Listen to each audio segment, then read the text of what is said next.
السلام عليكم ورحمة الله وبركاته. وعليكم السلام ورحمة الله وبركاته. ورحمة الله. الحمد لله والصلاة والسلام على رسول الله، أشهد أن لا إله إلا الله وحده لا شريك له وأشهد أن محمدا عبده ورسوله، أما بعد. قیامت کبریٰ اور اس کے احوال کے متعلق ہم پڑھ رہے تھے کہ قبر کی جو آزمائش ہوگی، فتنہ ہوگا، اس کے بعد یا تو انسان کو نعمتیں ملیں گی یا اس کو عذاب کے ساتھ دوچار ہونا پڑے گا۔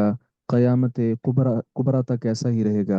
اس کے متعلق ہم نے جان لیا تھا کہ جو اہل معصیت مسلمان ہیں ان کی قبر میں عذاب کی کون سی دو صورتیں ہوں گی، اور جو اہل بدع لیکن زہاد لوگ ہیں ان کے ساتھ کون سی صورت ہوگی۔ اب ہم آگے چلتے ہیں۔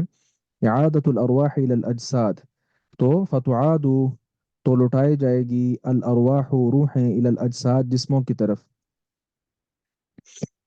فتقوم القیامت، تو قیامت قائم ہوگی، التي، وہ قیامت، اخبر اللہ تعالی بها فی کتابی، جس کے قیام کی خبر اللہ تبارک و تعالی نے اپنے قرآن میں، اپنی کتاب میں دی ہے، اپنی کتاب میں دی ہے، علی لسان رسولہ صلی اللہ علیہ وسلم، اپنے رسول صلی اللہ علیہ وسلم کی زبان کے مطابق، یعنی زبان سے۔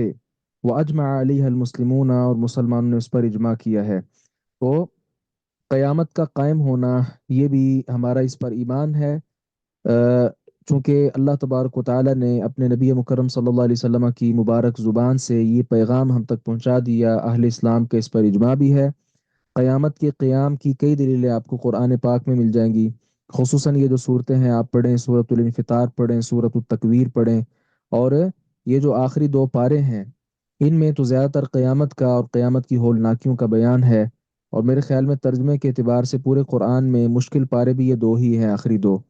تو یہ اچھے سے ان کو رٹا لگا کر صحیح سے یاد کرنا چاہیے، اور بعد میں اس کے ترجمے اور مفہوم پہ غور کرنا چاہیے۔ تو قیامت کا جو قیام ہے، قیامت قائم ہونا، اس پر ہمارا ایمان ہے۔ اور پھر قیامت کے قیام کے ساتھ ساتھ جو چیزیں رونما ہوں گی، جتنا نبی مکرم صلی اللہ علیہ وسلم نے بتا دیا، ان تمام چیزوں پر بھی ہمارا ایمان ہے۔ مثال کے طور پہ لوگ اپنی قبروں سے کھڑے ہوں گے، فیقوم الناس، تو لوگ کھڑے ہوں گے، من قبورہم، اپنی قبروں سے، لرب العالمین، رب العالمین کے لیے۔ لوگ اس وقت اپنی ساری قبروں میں ہیں، تو جب قیامت قائم ہوگی، نفخہ ثانیہ ہوگا، پھر سارے کے سارے جو ہے اپنی قبروں سے نکل کھڑے ہوں گے، اور اللہ تبارک و تعالیٰ کی طرف وہ چلیں گے۔ کیسے چلیں گے؟ حفاتن، وہ ان کا جو چلنا ہے وہ ننگے پاؤں ہوگا، اور عوراتن، ننگے بدن ہوگا، اور غرلہ، بغیر ختنے کے ہوگا۔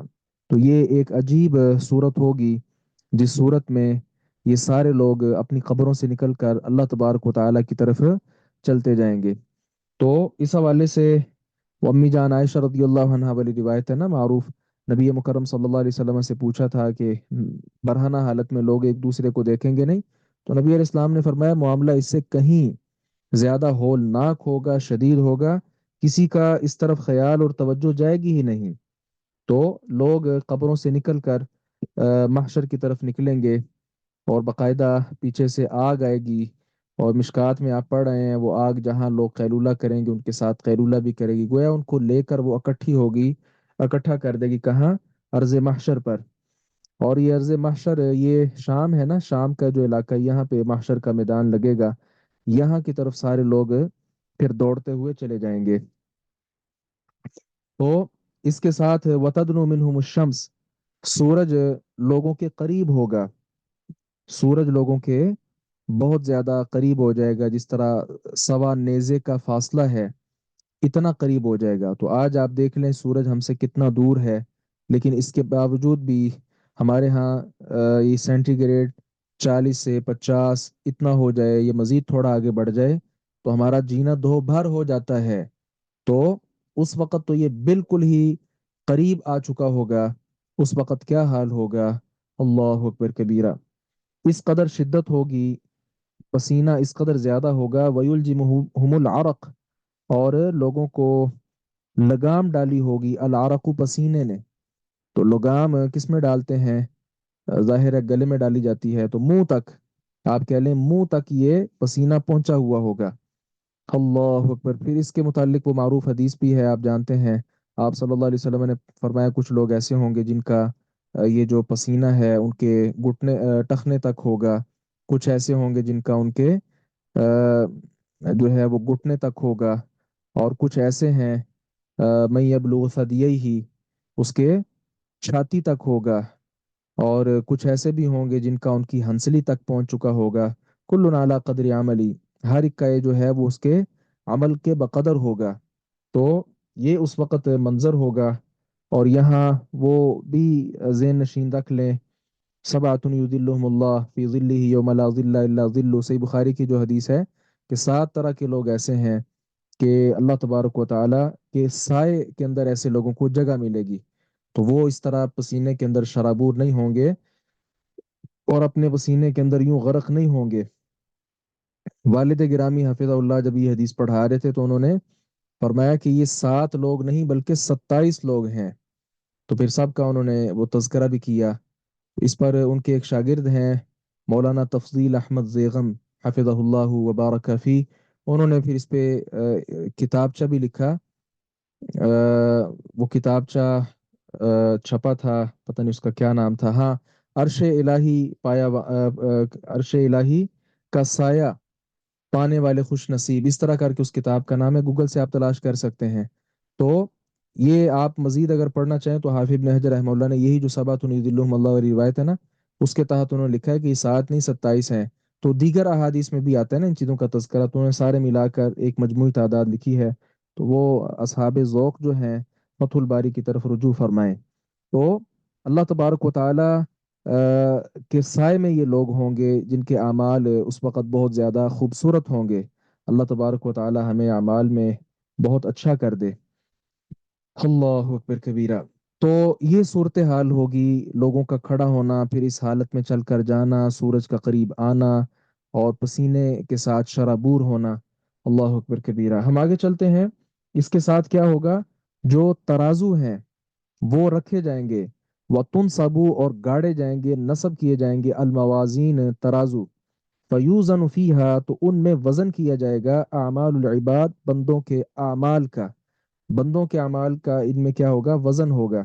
یہاں ہم تھوڑی سی بات کرتے ہیں، آپ نے اس طرف تھوڑی توجہ کرنی ہے. یہاں الموازین کا لفظ آیا ہے اور سورۃ الانبیاء میں بھی الموازین کا لفظ جمع کے ساتھ ہے. وَنَضَعُ الْمَوَازِينَ الْقِسْطَ لِيَوْمِ الْقِيَامَةِ.